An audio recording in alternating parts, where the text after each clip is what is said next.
Hello YouTube. This is the old Paso tacos, that brand, and it's hot chili pepper and lime. These things are really good. This is what they look like. Let's make one of them. All right, so you're going to make it with beef.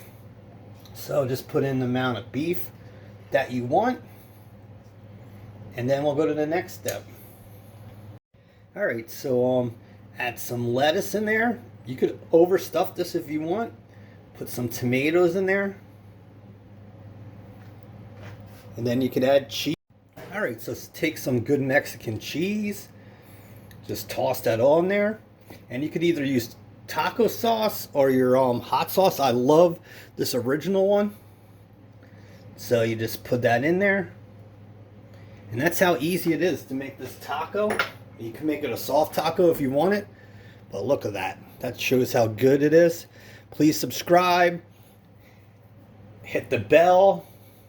Hit the like. And many more recipes to come. Talk to you later. Dan Soy Cook.